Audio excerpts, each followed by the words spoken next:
Hello दोस्तों, मैं आप सबका बहुत बहुत हार्दिक अभिनंदन स्वागत करता हूं। दोस्तों, आरआरबी एएलपी एग्ज़ाम अभी जो कि चल रहा है और आज 27 नवंबर के पहले शिफ्ट का एग्ज़ाम हो चुका है। तो दोस्त, आज के शिफ्टों में किस प्रकार से क्वेश्चन रहा, क्या नहीं रहा, दोस्त सबसे पहले मैं आप सबको बता देता हूं कि मैंने एनालिसिस पेपर नहीं लाया हूं। आज का जितने भी एनालिसिस क्वेश्चन जो जो आया मैं नहीं लेकर आया हूँ दोस्त।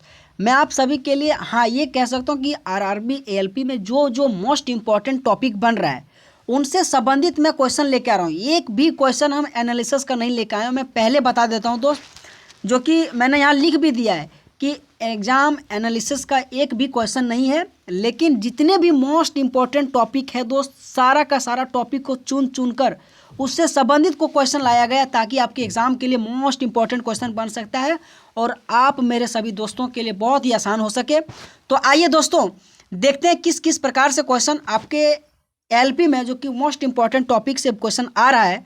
तो हर एक क्वेश्चन को मैंने एक अच्छे तरीके से पिकअप किया है, ठीक है। तो आर्टिकल से संबंधित एक क्वेश्चन मैंने लेकर आया हूँ कि भारतीय संविधान का कौन सा अनुच्छेद यह आदेश देता है कि राज्य को कलात्मक और ऐतिहासिक रुचि के प्रत्येक स्मारक या स्थान की रक्षा करनी चाहिए। तो हमारे संविधान के आर्टिकल 49 में कहा गया कि आप स्मारक और स्थान की रक्षा करना चाहिए। आर्टिकल 49 में कहा गया। वहीं दोस्त, अनुच्छेद से आपके बहुत क्वेश्चन पूछा जा रहा है। वहीं आर्टिकल अगर 48 पूछे तो कृषि और पशुपालन, इन दोनों संबंधित आर्टिकल 48 है। लेकिन 48 ये अगर पूछे तो क्या है, तो वन एवं वन्यजीव के बारे में आर्टिकल 48 ये के बारे में प्रावधान किया गया है। वहीं दोस्त, अगर पूछे आर्टिकल 49 तो ऐतिहासिक जो कि रुचि और महाराष्ट्रीय महत्व जो कि क्वेश्चन है, इन्हीं के बारे में कहा गया है। और अगर क्वेश्चन पूछे कि आर्टिकल 50 तो कार्यपालिका से न्यायपालिका का पृथक्करण, ये आर्टिकल 50 में कहा गया है। और वहीं दोस्त, अगर पूछे कि अनुच्छेद 51 में क्या गया है, तो अंतर्राष्ट्रीय शांति और सुरक्षा की अभिवृद्धि आर्टिकल 51 में कहा गया है। दोस्त, आपके लिए एएलपी के लिए आर्टिकल से संबंधित बहुत इंपॉर्टेंट क्वेश्चन बनेगा।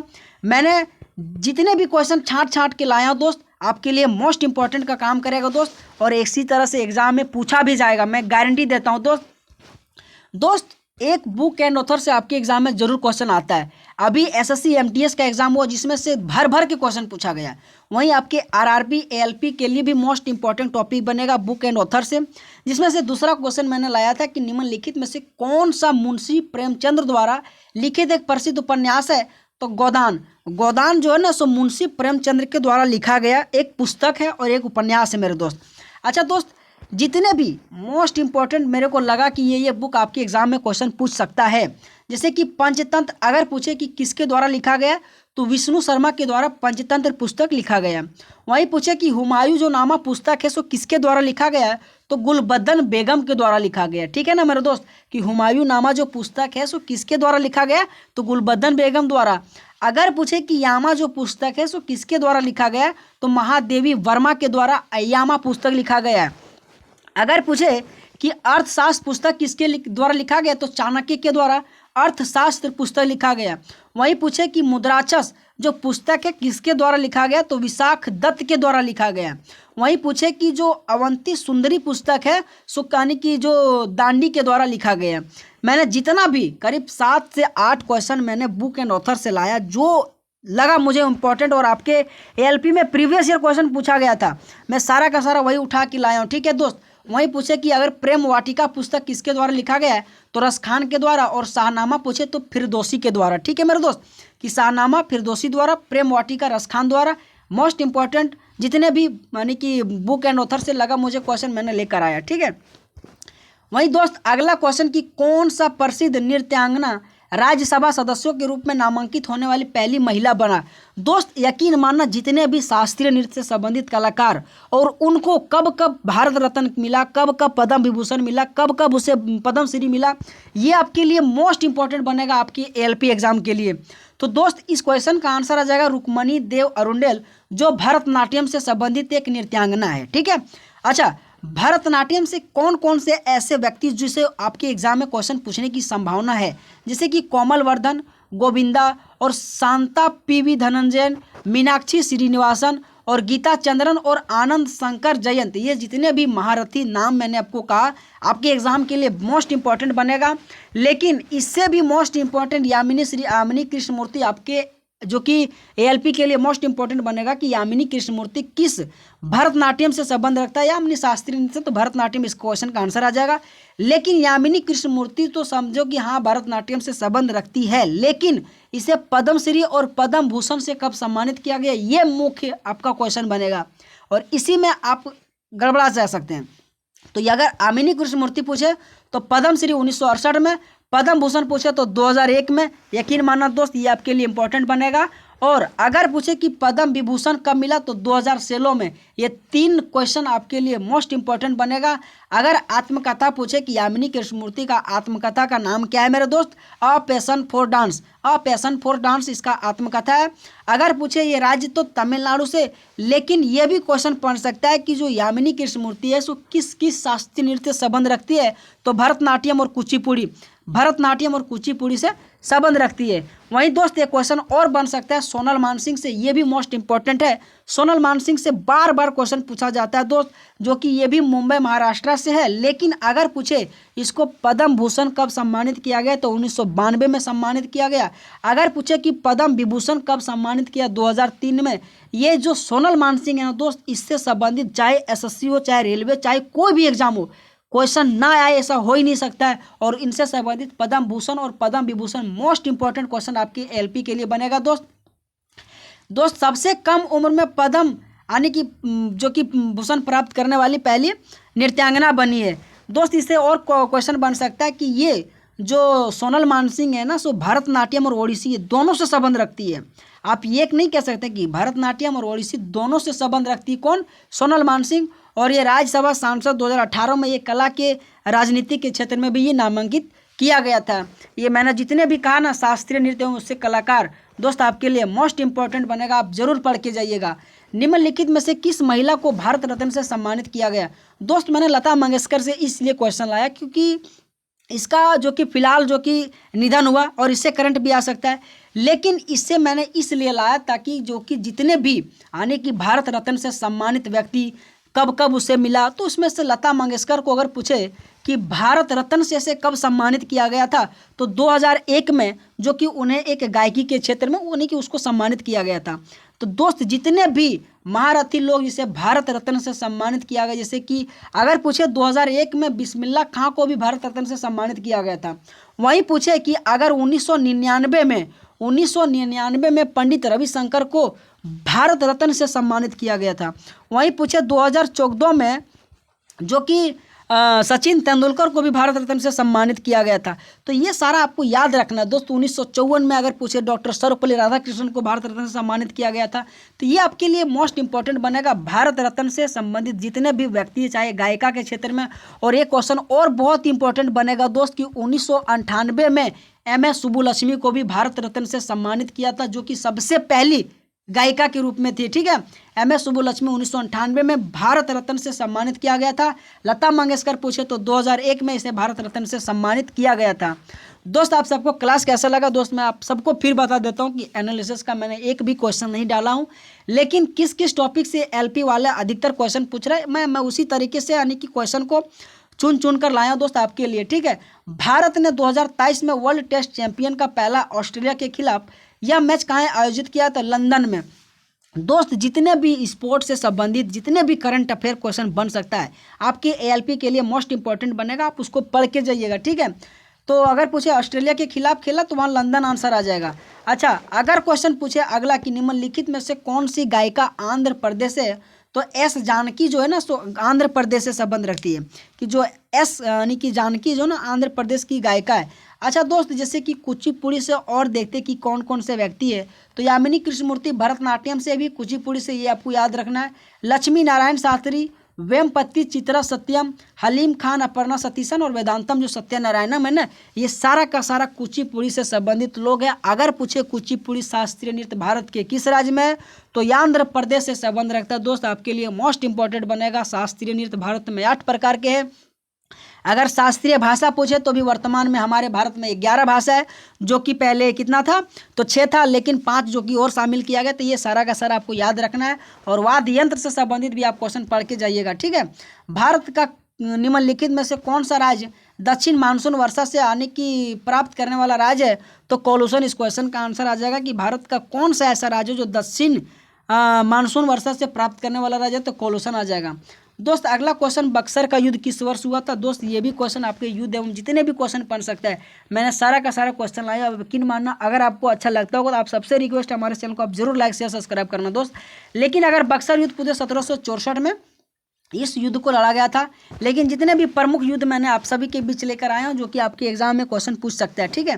जैसे कि चंदावर का युद्ध पूछे तो 1194 में मोहम्मद गोरी ने जयचंद को हराया था। चंदावर का अगर युद्ध पूछे कब हुआ था तो 1194 में मोहम्मद गोरी ने जयचंद को हराया था। वहीं पूछे खानवा का युद्ध 1527 में बाबर ने राणा सांगा को हराया था। अगर पूछे कि खानवा का युद्ध कब लड़ा गया था तो 1527 में लड़ा गया था। बाबर ने किसको हराया था? तो राणा सांगा को हराया था। वहीं पूछे कि तराइन का प्रथम युद्ध पूछे कि तराइन का अगर प्रथम युद्ध पूछे तो कब हुआ था? तो 1191 में पृथ्वीराज ने मोहम्मद गोरी को हराया था, ठीक है मेरे दोस्त। कि अगर तराइन का प्रथम युद्ध पूछे 1191 में पृथ्वीराज ने मोहम्मद गोरी को हराया था। वहीं पूछे तराइन का द्वितीय युद्ध तो मोहम्मद गोरी ने पृथ्वीराज को हराया था। देखो, तराइन का प्रथम युद्ध में पृथ्वीराज ने मोहम्मद गोरी को हराया, लेकिन तराइन का द्वितीय युद्ध पूछे तो मोहम्मद गोरी ने पृथ्वीराज को हराया था। ये आपको याद रखना है। वहीं पूछे चंदेरी का युद्ध 1528 में लड़ा गया था। बाबर ने मेदिनी राय को हराया था। बाबर जो कि मुख्यतः 4 युद्ध के लिए जाना जाता है, पानीपत युद्ध यानी कि चंदेरी युद्ध, घग्गर युद्ध और खानवा का युद्ध। चारों आपको युद्ध याद रखना दोस्त, कब कब लड़ा गया था ये भी आपको याद रखना, आपके एग्जाम के लिए मोस्ट इंपॉर्टेंट बनेगा। जिसमें से अगर पूछे पानीपत का युद्ध 1526 में लड़ा गया था, तो जो कि बाबर और इब्राहिम लोदी के बीच लड़ा, जिसमें इब्राहिम लोदी का हार हुआ था। वहीं पूछे तालीकोटा का युद्ध 1565 में लड़ा गया था दोस्त। विजयनगर साम्राज्य का अगर पूछे कि पतन किस युद्ध से हुआ था तो 1556 तालीकोटा का युद्ध। तालीकोटा का अन्य नाम पूछे तो बनहट्टी का युद्ध, ठीक है। तो ये सारा का सारा आपको याद रखना, आपके एग्जाम में क्वेश्चन पूछ सकता है। अगर वहीं पूछे घग्गर का युद्ध 1529 में बाबर ने अफगानों को हराया था। वहीं पूछे चौसा का युद्ध कब हुआ था तो 1539 में शेर शाह ने हुमायूं को हराया था, ठीक है। ये भी आपको याद रखना दोस्त, जो कि शेर शाह यानी कि हुमायूं को हराया था यानी कि 1539 में। और वहीं पूछे कि 1540 में कन्नौज का भी युद्ध हुआ था, जिसमें से हुमायूं को किसने हराया था? शेरशाह ने हराया था। अगर पूछे हुमायूं जो कि मुगल काल का दूसरा शासक के रूप में हुआ था और जो कि 1530 से लेकर 1540 के बीच में कार्यकाल रहा था। फिर जाके 2 युद्ध लड़ा था, कन्नौज यानी चौसा का युद्ध, फिर कन्नौज का युद्ध, जिसके आने के कारण से शेरशाह जो कि 1540 के 1545 के बीच में शासन किया। फिर जाके हुमायूं जो कि फिर युद्ध लड़ा था, फिर 1555 में सरियंदी का युद्ध लड़ा था, फिर जाके शेरशाह शुरू से युद्ध जीता था। ये सारा का सारा आपको याद रखना, जो कि मुख्य युद्ध और उसका कब हुआ था और किससे हुआ था, ये सारा का सारा का आपको याद रखना। जैसे कि क्वेश्चन का आंसर तो 1764 आ जाएगा, बक्सर का युद्ध। लेकिन अगर पूछे कि अंग्रेजों ने मीर कासिम को हराया था, ये क्वेश्चन का आंसर आ जाएगा। दोस्त आप सबसे रिक्वेस्ट है, जितने भी युद्ध से संबंधित क्वेश्चन आपसे बन सकता है आप पढ़ के जाइएगा, आपके लिए मोस्ट इंपॉर्टेंट बनेगा। दोस्त अगला क्वेश्चन है कि रासायनिक उद्योग में कच्चे माल के रूप में व्यापक रूप से उपयोग किए जाने वाले कैल्शियम हाइड्रोक्साइड समतृप्त विलयन का सामान्य नाम क्या है? तो इस क्वेश्चन का आंसर आ जाएगा बुझा हुआ चूना, ठीक है। बुझा हुआ चूना का यानी कि संतृप्त नाम है। तो ये चूना ऊना से भी क्वेश्चन बहुत बार पूछा जाता है। दोस्त एक क्वेश्चन आया कि जो अलार मल्ली वल्ली एक नृत्यांगना है भारत के किस राज्य से? तो भरतनाट्यम से। भरतनाट्यम कहाँ का है? शास्त्रीय नृत्य तो तमिलनाडु से। अलार मेलवल्ली जैसे कि रुक्मणी देव अरुण आ गया, सोनल मानसिंह आ गया, बहुत सारा नाम आपके एग्जाम में पूछा जाता है भरतनाट्यम से। जितने भी मैंने कहा ना शास्त्रीय नृत्य से संबंधित जितने भी कलाकार, जितने भी नृत्यांगना, जितने भी लोगों को चाहे पद्म विभूषण, पद्म भूषण, भारत रत्न से सम्मानित किया गया, आप सबसे रिक्वेस्ट है वैसे उससे नाम आप पढ़ के जाइएगा, आपके लिए मोस्ट इंपॉर्टेंट क्वेश्चन बनेगा। क्वेश्चन आया कि भारत में लोकसभा जो कब से कब तक चला था दोस्तों? 1951 से 1952 के बीच में भारत में लोकसभा चला था। अगर क्वेश्चन आपके पूछा जाता है कि भारत के पहले, अगर पूछे कि भारत के पहले लोकसभा अध्यक्ष कौन था तो गणेश वासुदेव मावलंकर। ये भी आपके लिए मोस्ट इंपॉर्टेंट क्वेश्चन बनेगा। ये भी एलपी में क्वेश्चन पूछा जाता है, ऐसा नहीं दोस्त कि नहीं पूछा जाता, और चाहे कोई भी एग्जाम हो ऐसा क्वेश्चन आता ही है, ठीक है। अगर पूछे कि कपड़ा मंत्रालय 2022-23 के अनुसार कौन सा राज्य कपड़ा का दूसरा सबसे बड़ा उत्पादक देश है, यानी कि राज्य बना तो महाराष्ट्र। महाराष्ट्र जो है ना दोस्त, कपड़ा के मामले में से 2022-23 के अनुसार दूसरे स्थान पर तो आप ये मैंने यानी कि बताना चाहता हूँ दोस्त कि जितने भी करंट अफेयर से संबंधित क्वेश्चन बन सकता है आप वो पढ़ के जाइएगा, है ना।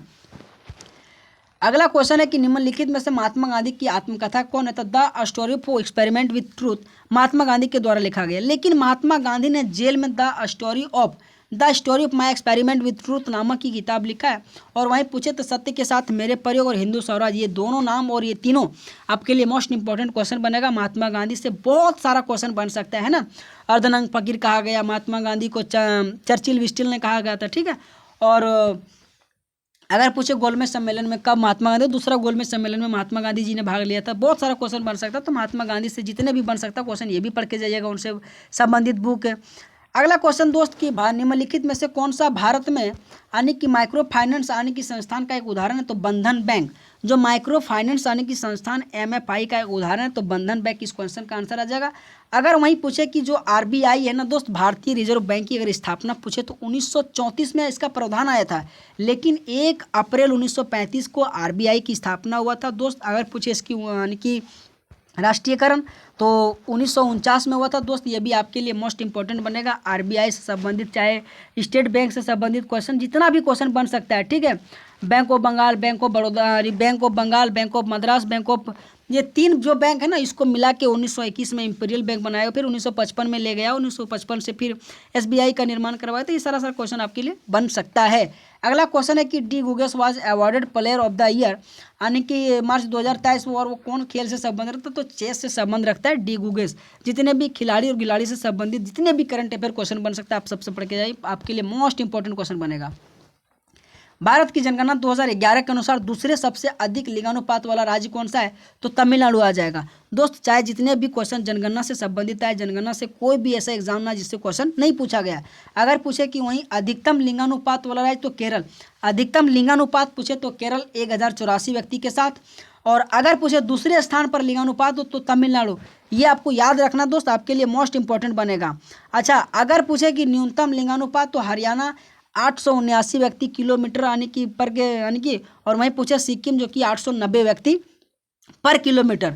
न्यूनतम लिंगानुपात हरियाणा फर्स्ट स्थान पर कम में, और अगर पूछे दूसरे स्थान पे तो सिक्किम आ जाएगा। वहीं पूछे साक्षरता दर दोस्त, तो अगर केरल पूछे 94%, दूसरा पूछे तो मिजोरम 91.3%, न्यूनतम साक्षरता पूछे तो 61.8%, अरुणाचल प्रदेश पूछे दूसरे स्थान पर न्यूनतम में से तो 65.4%। ये आपको याद रखना, आपके लिए मोस्ट इंपॉर्टेंट बनेगा। साक्षरता से भी बहुत क्वेश्चन आपसे क्वेश्चन पूछ सकता है कि सबसे अधिक साक्षर पूछे तो केरल आ जाएगा, सबसे कम साक्षर पूछे तो अगर यूटी में पूछे तो लक्षद्वीप आ जाएगा, अगर राज्य में पूछे तो बिहार आ जाएगा। तो ये सारा आपको याद रखना दोस्त, आपके लिए क्वेश्चन बन सकता है। निम्नलिखित में से किस राज्य केंद्र शासित प्रदेश ने आत्मा सुरक्षा की भाव पैदा करने और गाँव में आसपास की बुनियादी ढांचे की सुरक्षा सुनिश्चित करने के लिए ग्राम रक्षा गार्ड योजना शुरू किया है? तो इस क्वेश्चन का आंसर आ जाएगा जम्मू कश्मीर। जितने भी करंट अफेयर से संबंधित 2024 से जितना भी बन सकता है आप पढ़ के जाइएगा। निम्नलिखित में से कौन सा कारक भारत की जलवायु को प्रभावित नहीं करता है? तो इस क्वेश्चन का आंसर आ जाएगा देशांतर। जो यानी कि कौन सा कारक भारत की जलवायु को प्रभावित नहीं करता, तो देशांतर इस क्वेश्चन का आंसर आ जाएगा। वहीं अगर क्वेश्चन पूछे कि अंतर्राष्ट्रीय अहिंसा दिवस जो कि मनाया जाता है कब मनाया जाता है? 2 अक्टूबर को महात्मा गांधी के याद में मनाया जाता है। अहिंसा दिवस पूछे तो 2 अक्टूबर को मनाया जाता है। अच्छा दोस्त, अगला अगर क्वेश्चन पूछ सकता है कि नस्लवाद का अंत, शांति की स्थापना, अंतर्राष्ट्रीय प्रकृति दिवस पूछे तो 3 अक्टूबर को। वहीं पूछे कि विश्व पशु कल्याण दिवस तो 4 अक्टूबर को मनाया जाता है। जितने भी वहीं पूछे कि अगर विश्व शिक्षक दिवस तो 5 अक्टूबर को मनाया जाता है। जितने भी अगर पूछे जितने भी चाहे दिवस है उनसे संबंधित लोग, तो आपको ये याद रखना है। शिक्षा का परिवर्तन शिक्षकों के साथ देता है, तो वही शिक्षक दिवस 5 अक्टूबर को। भारतीय वायुसेना पूछे तो 8 अक्टूबर। विश्व डाक दिवस पूछे तो 9 अक्टूबर। और वहीं पूछे कि अंतर्राष्ट्रीय मानसिक स्वास्थ्य दिवस तो 10 अक्टूबर आपके लिए मोस्ट इंपॉर्टेंट क्वेश्चन बनेगा दोस्त। अगला क्वेश्चन है कि अस्थि मज्जा में पाए जाने वाली कौन सी कोशिका शरीर के लिए यानी कि मरम्मत प्रणाली के रूप कार्य करता है? तो मूल कोशिका इस क्वेश्चन का आंसर आ जाएगा कि अस्थि मज्जा में पाए जाने वाली कौन सी कोशिका शरीर के लिए मरम्मत प्रणाली के लिए कार्य करता है? तो मूल कोशिका इस क्वेश्चन का आंसर आ जाएगा। अच्छा, वहीं पूछा कि निम्नलिखित में से कौन सा राजस्थान का एक प्रसिद्ध लोक नृत्य है तो कालबेलिया आ जाएगा। ठीक है, जो कालबेलिया जो है ना 2010 में यूनेस्को में शामिल हुआ, ये भी आपको याद रखना। इसके साथ छऊ भी 2010 में शामिल हुआ था। तो अगर पूछे कालबेलिया कहाँ का लोक नृत्य तो राजस्थान का। अगर राजस्थान से पूछे तो पनिहारी, फूंदी, कालबेलिया, गणगौर, झूमा, सुई, यानी कि सीनी, घूमर, तेरह ताली, चादी, जिद्दाद, कठपुतली और भव्य, जितने भी सारा का मैंने नाम बताया आपके लिए मोस्ट इंपॉर्टेंट बनेगा। राजस्थान से संबंधित चाहे लोक नृत्य हो, चाहे जितने भी भारत से संबंधित लोक नृत्य आपके लिए मोस्ट इंपॉर्टेंट बनेगा। आप जरूर पढ़ के जाइएगा, आपके लिए क्वेश्चन पूछा ही जाता है। लंदन में आयोजित दूसरे गोलमेज सम्मेलन में कांग्रेस का नेतृत्व किसने किया था? महात्मा गांधी ने। जो मैंने कहा ना कि लंदन में जो आयोजित हुआ ना दूसरे गोलमेज सम्मेलन, वहाँ किसने यानी नेतृत्व किया था? तो महात्मा गांधी ने किया था। अगर पूछे जैसे कि देखो 1930 में यानी कि पहला गोलमेज सम्मेलन, 1931 दूसरा गोलमेज सम्मेलन, 1932 तीसरा गोलमेज सम्मेलन हुआ था। ये आपको याद रखना, दूसरा गोलमेज सम्मेलन 1931 में हुआ था। और उस समय पूछे कि लॉर्ड विलिंगटन भारत के वायसराय के रूप में था। ठीक है, लॉर्ड विलिंगटन भारत के वायसराय के रूप में था। ठीक है, अगर पूछे कि दूसरे गोलमेज सम्मेलन भारत अगर महात्मा गांधी, तो महात्मा गांधी ने नेतृत्व किया था, 1931 में हुआ था। और उस समय अगर पूछे तो लॉर्ड विलिंगटन भारत के वायसराय था। ठीक है मेरे दोस्त, अगला क्वेश्चन की 2023 आने की inter continental cup football championship का फाइनल निम्नलिखित में किस राज्य में आयोजित किया गया था? 2023 में। यानी तो इस क्वेश्चन का आंसर आ जाएगा ओडिशा। तो ओडिशा से संबंधित आपको, चाहे मैंने कहा ना कि स्पोर्ट्स से संबंधित उससे शब्दावली, उससे संबंधित यानी कि कौन कौन से टीमें अभी फिलहाल में जीता है, या आपको याद करना है। यानी कि सिरपुर तीर्थ निम्नलिखित में से किस राज्य से संबंधित? तो छत्तीसगढ़ में। ठीक है, कि जो सिरपुर तीर्थ है ना सो किस राज्य से संबंधित है? तो छत्तीसगढ़ में। कारक लागत को जाना जाता है तो निवेश लागत को ही कारक लागत के रूप में जाना जाता है। तो दोस्त आप सबको क्लास कैसा लगा? दोस्त आप सबको अगर क्लास अच्छा लगा तो आप सबको बहुत बहुत धन्यवाद, थैंक यू सो मच। दोस्त मैंने आपके लिए एलपी जितने भी एनालिसिस क्वेश्चन बन सका मैंने नहीं लेकर आया, क्योंकि मना किया दोस्त, तो उसका नियम का पालन करना बहुत ही ज़रूरी है। तो इसीलिए मुझे लगा कि इसी टॉपिक से आपकी एलपी में क्वेश्चन बन सकता है, तो मैंने वही क्वेश्चन लाया जो कि मैंने एक भी क्वेश्चन एलपी का मैंने नहीं अभी तक उठाया हूँ। तो आप सबका बहुत बहुत धन्यवाद, थैंक यू सो मच मेरे दोस्त, बहुत बहुत धन्यवाद।